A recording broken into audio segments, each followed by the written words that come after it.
I know this is an important issue for all of you, and I appreciate you taking the time to come here and share your thoughts with us. We're definitely interested in hearing what you have to say.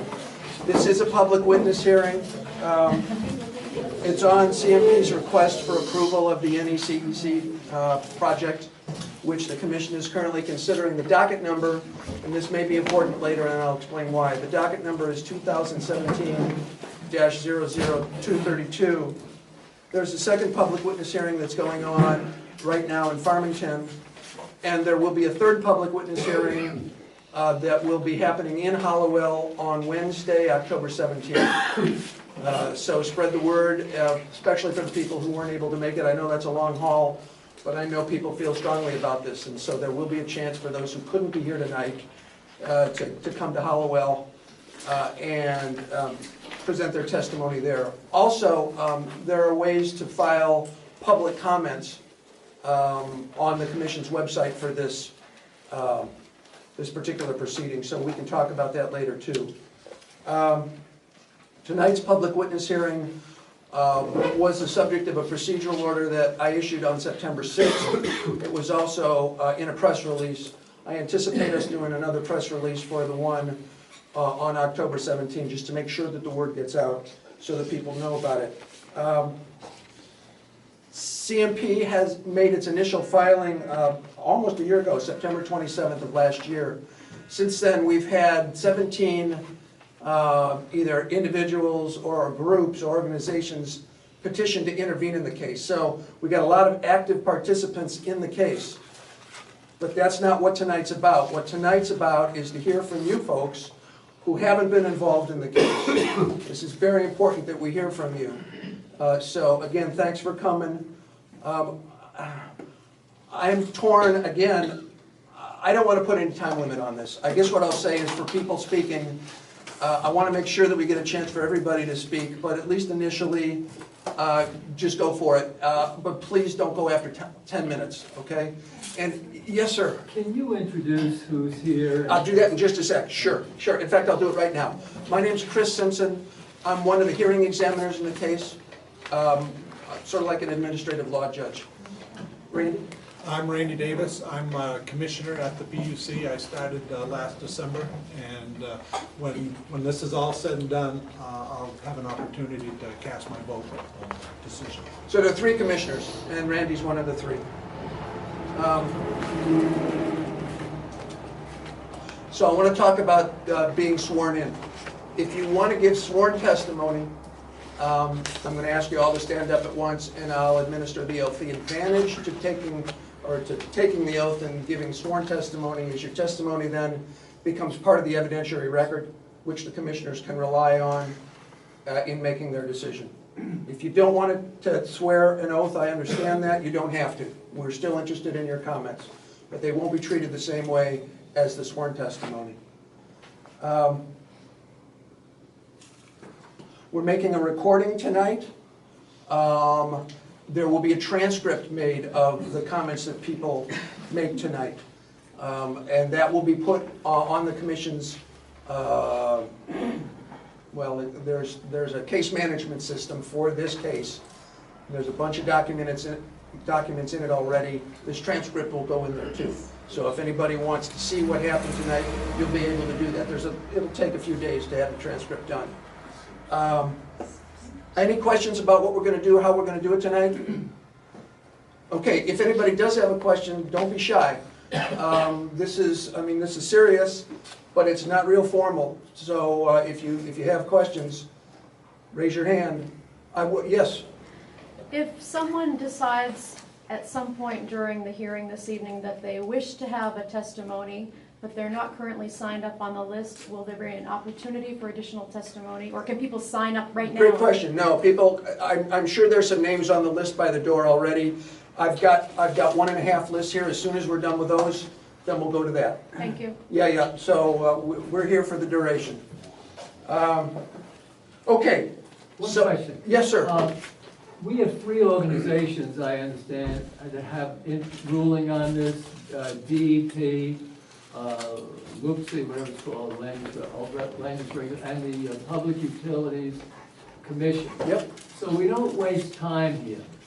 what are the criteria that you're looking for in terms of making decisions on this? Okay, so, Is there a way you can narrow it a little bit, because they're looking at it from a different Yeah. point of view. that's a great point, and you're absolutely right. There's a statute which governs the certificate of public convenience and necessity that CMP has asked for. And that statute, I'm sorry to say, but it won't be surprising, is very complicated. And CMP has to make a showing, the burden's on CMP to demonstrate that there are benefits from the project. And the way that's done is all spelled out in the statute. But the bottom line is, the burden's on CMP to demonstrate that there's no net harm as a result of this project. I don't want to get into the legalese part of it, but that's what the PUC is looking at. This is a certificate of public convenience and necessity, and it's governed by a specific statute in the PUC, the statutes that apply to the PUC. And you're right, what DEP is looking at is different from what we're looking at. So these proceedings are running on parallel tracks, and they're looking at different things. There's some overlap, to be sure. Okay, so for the people who want to be sworn in, I would like you to stand up. I'm going to administer the oath to you all at once. Do you swear or affirm that the testimony you're about to give is wholly truthful? I will. Yes. Thank you. Please be seated. I'm going to take the witnesses in the order that they signed up.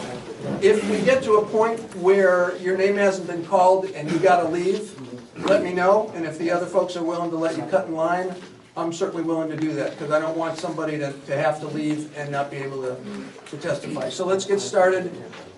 First one on the list is Darian Sawyer. Thank you, and let me just make a comment as to why I'm here. There's probably 12 different issues that I feel very strongly about, but I felt like a whole bunch of people were going to address a lot of those other ones. My two are concerning justice, that the people in this area of Maine get treated properly, and secondly, having come from the business world, to talk to about economics and the business world. In my younger years, entering the business world, wise counselors taught me customers always come first. And for longevity of business, whenever possible, exceed your customers' expectations. So why would any company treat their customers unfairly and be involved in secret and deceiving ways in communicating with their customers? The answer, I think, is in the fact that CMP has been granted monopoly rights in the state of Maine. They do not have to compete for customers because their customers have no choice. Over the years, CMP has earned its current reputation as the least trusted business in Maine, quote unquote. They provide customers with minimal service, especially those located in rural areas, without ever seeking to exceed the customer's expectations. The only buffer that I see that Maine ratepayers have is the Maine Public Utilities Commission and the Office of the Maine Public Advocate. Thank you for this opportunity to address the matter before you. It is unimaginable to me that CMP is endeavoring on a project of this size while existing Maine customers are being supplied substandard service, and many complaining of overcharges earlier in the year, with the company often denying both. CMP, Avangrid, Iberdola, whatever name you want to use, should be held accountable to ensure that their customers in Maine receive reasonable and acceptable service at an affordable rate before entertaining any large ventures out of state. History shows that CMP continually puts profits before people, and now is putting project before the public in this matter. Jackman and surrounding communities continue to receive 1970s levels of service in 2018. It is time that CMP steps forward and supplies 21st century power to the rural communities in Maine. Someone has said concerning Jackman, we may be at the end of the line, but we're not at the end of the world. Between Christmas 2017 and February 1st, 2018, Jackman communities had 8 power outages. 8 outages in 5 weeks. This is unacceptable.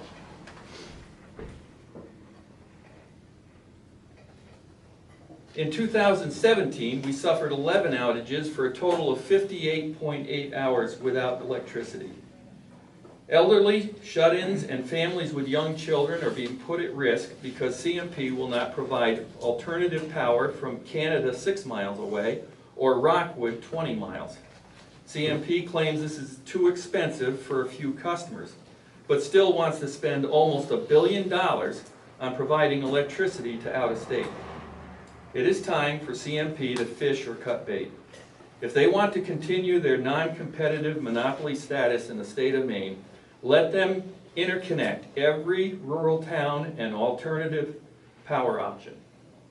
This is the 21st century, and the time for what CMP calls tie lines, quote unquote, which are basically dead ends, have outlived their usefulness.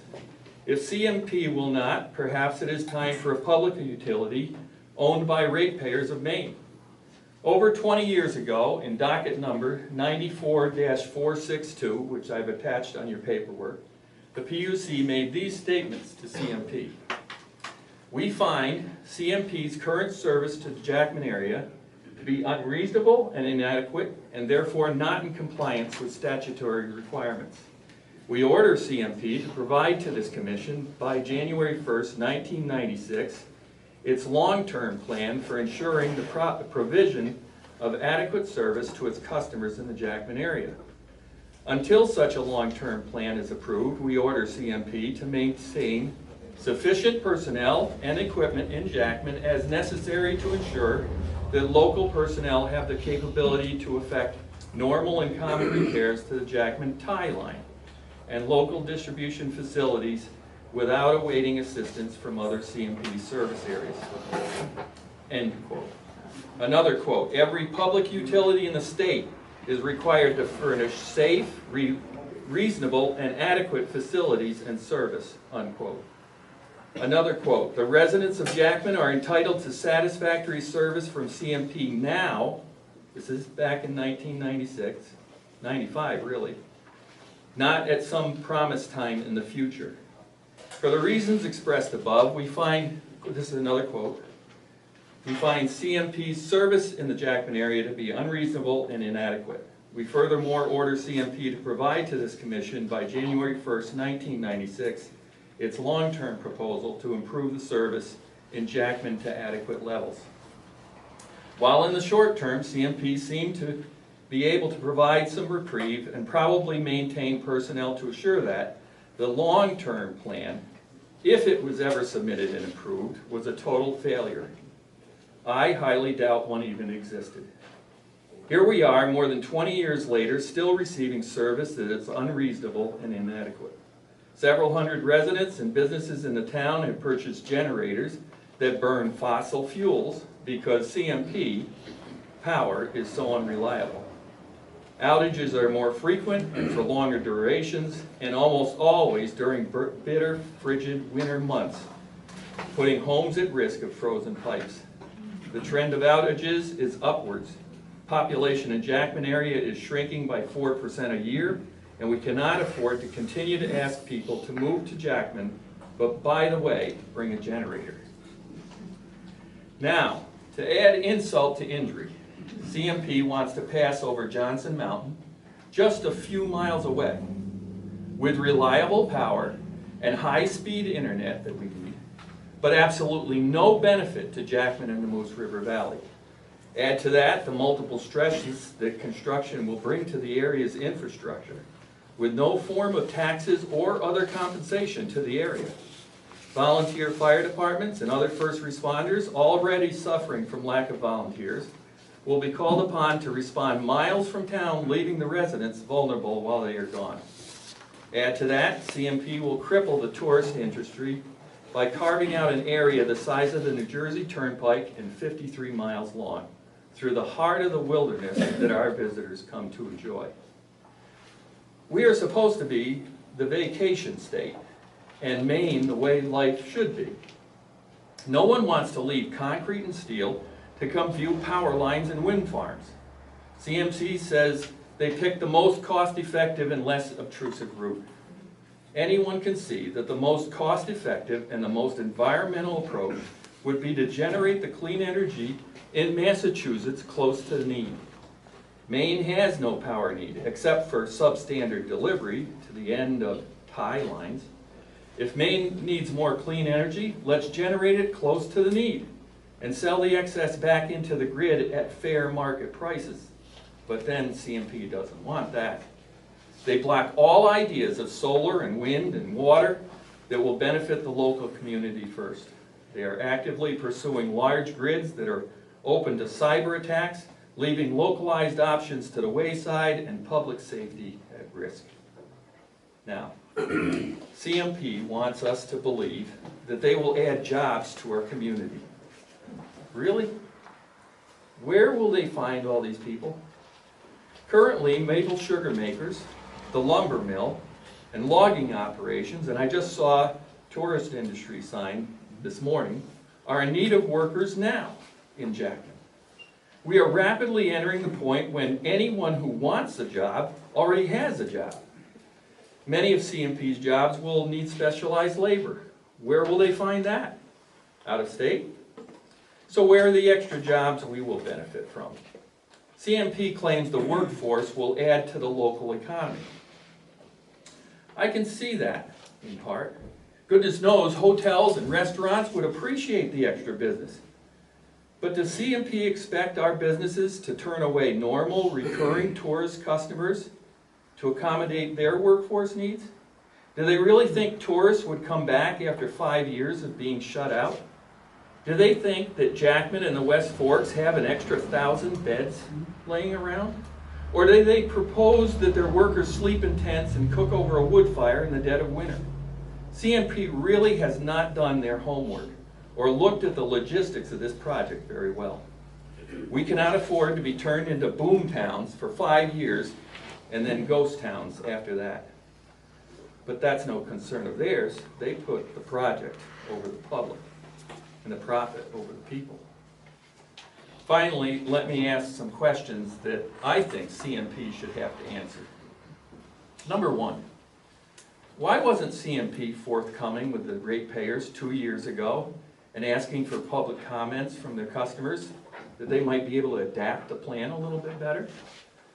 Two, why did they only inform the public of the Jackman information meeting 2 days prior?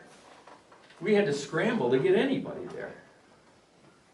Three, why were negotiations organizing a new nonprofit called Western Maine Mountains and Rivers kept secret for 2 years? The first time I ever heard that name, and everybody I've talked to, was when I entered the school auditorium a few weeks ago. Why should CMP have any say in the disbursement of funds that goes into Western Maine Mountains and Rivers? That one baffles me. 5, why didn't CMP give the $22 million to existing nonprofits with proven track records of helping tourism and environment? 6, why were negotiations with WMM&R done simultaneously with industrial wind project companies 2 years ago? 7, why does the proposed path look identical to the path for those same wind projects? 8, why do ratepayers at the end of the tie lines pay the same rate as the rest of Maine for less service? 9, how would taking land from sustainable forest operations and creating permanent clear cuts be good for the environment? I'm going to go off notes here for a minute. When we were in the auditorium in Jackman, we saw all these pictures and they explained to us how they were going to follow areas that were already cut. Well, guess what? Over the next 100 years, those areas would produce 5 to 6 crops of harvestable logs.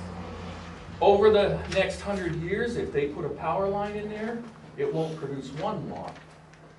So to say that we're using existing land that's already been cut, that just saves them some time cutting, doesn't it? Number 10. With the company's propensity for secret backroom deals, billing mistakes, and excuses concerning supply to rural communities, why should we trust any of CMP's communications concerning this project? Another nugget of advice I received as a young man entering the business world was, good deals are built on trust. Sadly, we cannot trust CMP to tell us the truth about anything. At the end of the day, any CEC is bad for Jackman, bad for Maine, bad for ratepayers, bad for nature, and bad for tourism. CMP's spin on this project is full of misrepresentations, omissions, and overstatement of facts. I therefore offer my plea with MPUC to defend Maine ratepayers from this atrocity. Put the people before the profit, the public before the project, tourism before the spin, environment before electricity, and Maine before Spain. Thank you sincerely, Pete Sawyer.